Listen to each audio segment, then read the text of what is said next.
Shri Ganeshaya Namaha, Chapter 36. Code of Brahman's Daily Rituals. There lived a pious Vedic Brahman. He did not take food at others' place. He would beg alms and live on the scene. His wife was discontented and hot-tempered. A rich person came to Gangapur for Samaradhana, feeding Brahmins and others. But as this Brahmana did not accept food from others, his wife was also not invited, and she was discontented for not having good delicious food and sweets. Once a very rich person came to Gangapur to observe Shraddha. He invited all the Brahmin couples and offered good dakshina, clothes and rich delicious food. She told her husband about this. He said, "If you wish to go, you go there, but I do not accept food at others, so I cannot come." The wife went to the Brahman host and said, "My husband does not take food at others. Can I come alone to you for meals?" The host said, "I invite Brahmin couples, so you can come with your husband." The wife would not know what to do. She came to Sri Guru Nrushinha Saraswati and narrated him her grievance and said, "I like to enjoy delicious food, but my husband does not take food at others, so I am not invited by anybody. At present, a rich Brahmana is inviting all Brahmin couples and offering them good dakshina, clothes, and rich delicious food. Kindly advise my husband to accept this invitation." Hearing this, Sri Guru smiled, asked his disciples to call her husband. When he came, Sri Guru said to the Brahmins, "Your wife desires to take delicious food. You should accept the invitation of Brahmana and fulfill your wife's desire. Married women should not be displeased."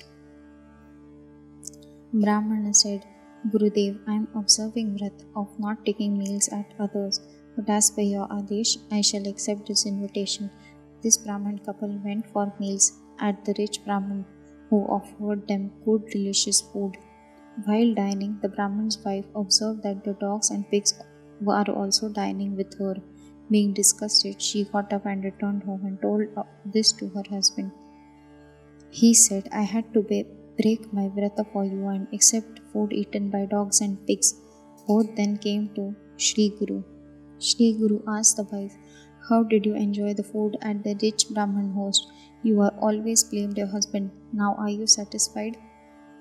The wife said, "I broke the vrata of my husband by asking him to take food at others' place.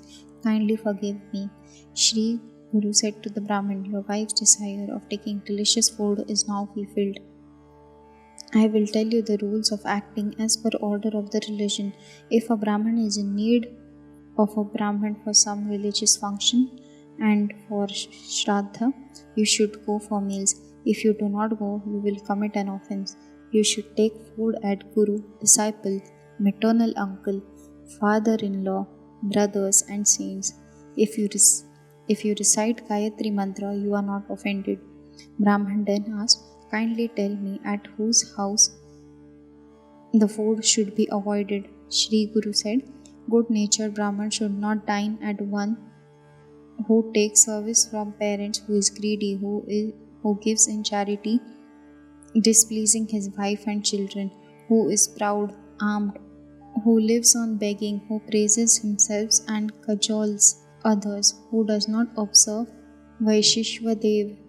He should also not dine with those who get enraged, who is cruel, adulterous, a pretender, who forsakes his wife, a woman who forsakes her son and husband, a Brahman who sells wine, one who does not bathe, does not observe Sandhya and Shraddha, one who is treacherous, one who despises other, one who forsakes his parents and cajoles his guru, who kills cows, Brahman or a woman, one who does not give in charity, who despises one's food and praises the food of others. Food at such persons' place should be avoided. If one takes food on Amavasya, he loses virtue of 1 month. All these sins are wiped off if one abides by one's own religion." The Brahman further asked Sri Guru, "Kindly tell me the code of daily rituals of a Brahman." Sri Guru said, "I will tell you the code of rites of a Brahman as narrated by Prashar to the rishis in the Naimisharanya. One should get up on Brahma Muhurta, that is, before the sunrise, and bow to Sri Guru and God. One should not face sitting the south at night, facing the north in the morning and evening. Arms, hands, and legs should be washed. He should take 2 Achmana and saying bow to Keshavaya, Narayanaya, and Madhavaya. If there is no water at hand, you should touch the eyes and ears. Holy places on the palm. Brahma Tirtha is at the root of the thumb. Agni Tirtha is one in the palm. Pitru Tirtha is at the root of thumb of the forefinger. Dev Tirtha is at the ends of the four fingers except the thumb. Rishi Tirtha is at the root of the small finger. While offering tarpan to forefathers, gods and rishi water, till etc. are to be poured through the respective tirthas. Achamana, saying Keshavaya Namaha, Madhavaya Namaha, Narayana Namaha, little water on the Brahma Tirtha is to be taken in the mouth and is to be drunk. The water is poured in the plates after saying Govindaya Namaha. If one becomes wet in rains, if one comes home from funeral, then one becomes pure by taking 2 Achamanas. Bath, Snan. Morning bath gives one strength, life, intellect, pleasure and nutrition. Grihastha and Vanaprastha should bathe in the morning and midday. A yati, tapasi or sannyasi should bathe thrice, while a brahmachari should bathe once a day. If there is no sufficient water, and in case of difficulty, any one of the following alternatives may be chosen. Agni Snan means to stand in the sun. Mantra Snan means to sprinkle water on the body after reciting Apohi Sthadi mantra. Bhasma Snan means to apply bhasma or vibhuti all over body. Vayu Snan, Tirtha Snan means to bring the idol of Vishnu in the mind. After saying Apavitra Pavitro Va mantra, if water is sprinkled on one's body, it's like bath. A weak person should sponge his body with cloth dipped in warm water. Healthy person should bathe with cold water. In case of difficulty, do Upasnan. Wash hands, feet and rub the body with a wet cloth. If cold water is not tolerable, hot water bath should be taken. Water itself is pure. Heated water is more pure. Grahastha should bathe with hot water. He should take Achaman in the midst of the bath.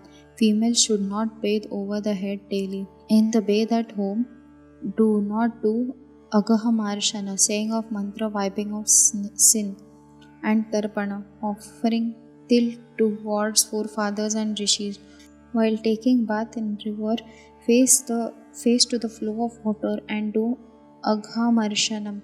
In the bath at home, turn your face to the east in the morning and west in the evening. Bath purifies the body if taken after weeping, vomiting, and sight of bad dreams. A grihastha should not wear wet and saffron clothes. He should have a upavastra as a dupatta. If there is no upavastra, the credit of bath goes to Rakshasa. The Brahmin should wear white dhoti and should have a cloth or dupatta or shawl on the body, bhasma or vibhuti. After bath, one should apply bhasma or vibhuti as per Shastra rules. If it is not available, kopi chandana should be applied. Devotees of Vishnu have vertical lines of bhasma on the forehead. For acquiring long life, one should apply bhasma with middle finger. For devotion, use tarjani. For food, use anamika. The bhasma should not be applied on the third day of Shraddha, thread, wedding, and other ceremonies, and after fuel bath. These are required for Brahma Yajna and Tarpan. Durva, Vala, Darbha, Kusha, Kunda, wheat, paddy, mola, Naga, Motha, Bhadra, and Mushti are 10 kinds of grass which can be used as darbha. Darbha should be brought on Bhadrapad and Shravan Amavasya and stored and used for a year. Brahma is at the end of darbha, Rudra is at the root, and Vishnu is in the middle. Pavitraka ring of the darwa should be kept in the finger. The sins are wiped off due to this. While doing japa, tapa, homa and chanting of the Vedas, gold or silver ring should not be taken off. For wearing darbha pavitraka, a ring should not be put in tarjani by one who has father. Ring with 9 gems destroys sins. Brahman should have a ring with at least 1 gem. A Brahman should start Sandhya after bath early in the morning when nakshatra is visible in the sky. He should offer water to the sun at sunrise. If the normal time for offering water has elapsed, one more water offering must be given. Mandesh demons are always fighting with the sun. To nullify the obstruction in the rising of the sun, these water offerings are to be given.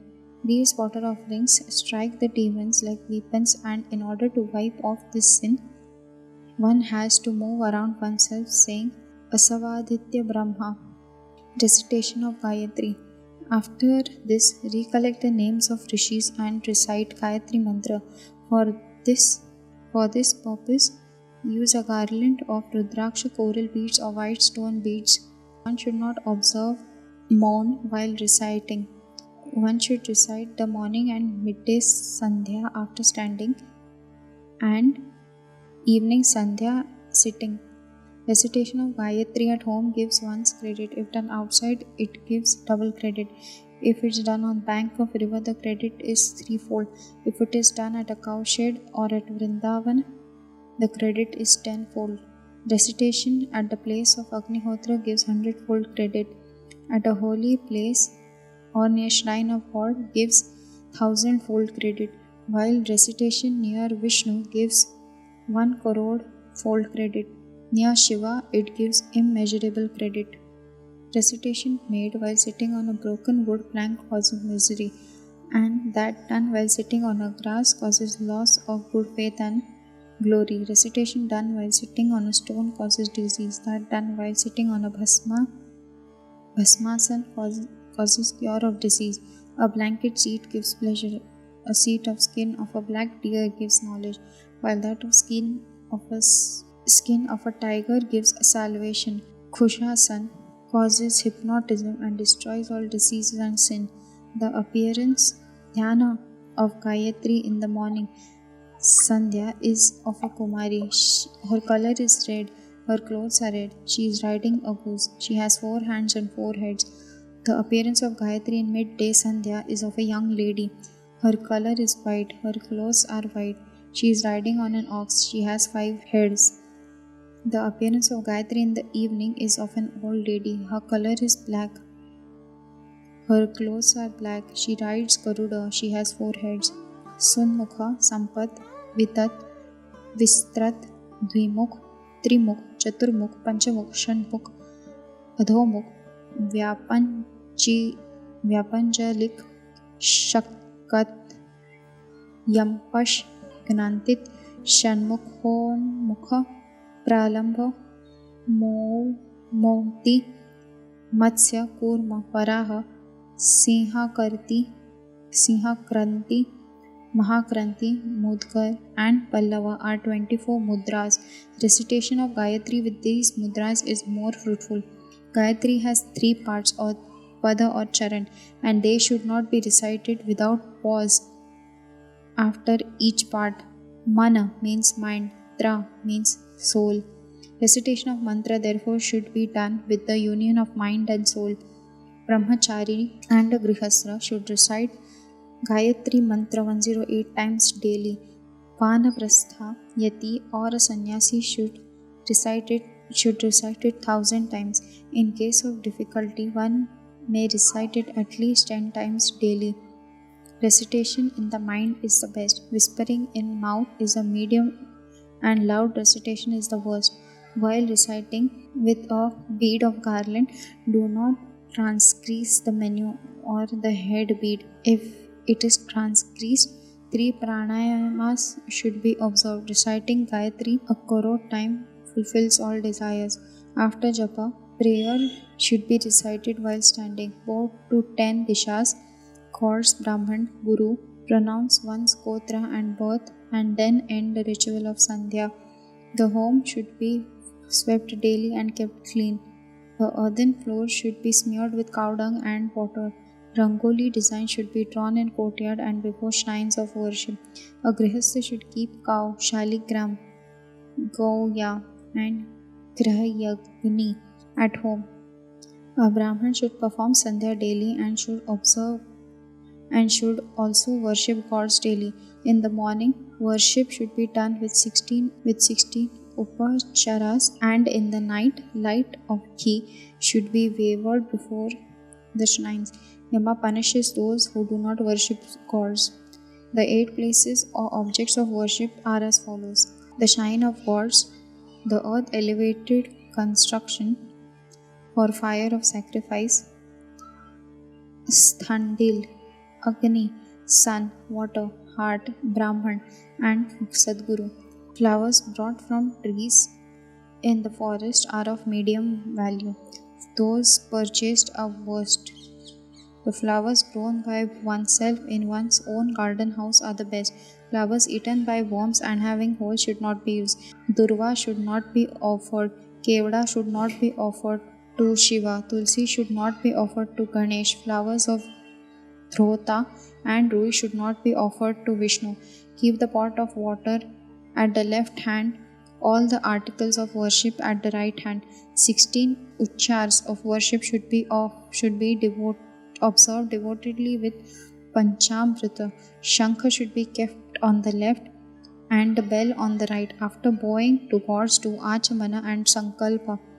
Pronunciation of desire of worship, mentioning the time, year, ayan, ritu, month, paksha and tithi, nakshatra, places of various planets on the day and the purpose or the desire of worship. Then start ordinary bath with water, Panchamrit, Abhisheka, chanting Purush Sukta, Vishnu Sukta, Shri Sukta, Lakshmi Sukta, Rudra Sukta, Pavaman Sukta, etc. After Abhisheka, dry the shrines with a piece of cloth and place them at their places and offer clothes, ornaments, gandha, haldi, kumkuma, flower, tulsi, beel leaves, saying, "Give me shelter, protect." Withered followers taken out of the shrine should not be touched to one's head and nose and kept aside to be immersed in river.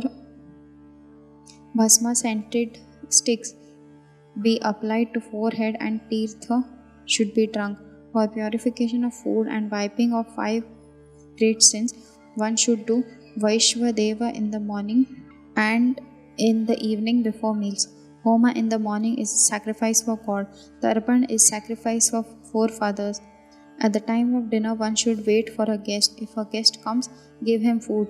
If he is a yati, give him food and water also. Before taking meals, wash your feet, hands and mouth. If an unknown person dines with you, offer him food at a distance. There should not be distinction of food for the persons dining at a time. After 4 Chitrahutis, take 5 Pranahutis. Observe mourn during meals or at least up to Pranahutis. There should be no noise while taking water or liquid articles. If while dining the lamp goes off, then stop taking food till the lamp is replaced. Sattvic food increases knowledge while tamas food decreases knowledge. While dining, first take liquid articles and then take others. Last aposhan should be half taken and half should be poured down. For purification of mouth and fingers, take 2 achamanas. After dinner, take pan and hear Purana, evening, Sandhya, etc. And meal should be taken as in the midday. It would be better if the articles prepared with milk are taken in the night. Do the professional work during the day. Saurpat should not be chanted after sunset. Before going to bed, bow to God and dedicate all the karma of that day to Him. The Brahmins who behaved as instructed by Sri Guru attained good Pata Lok.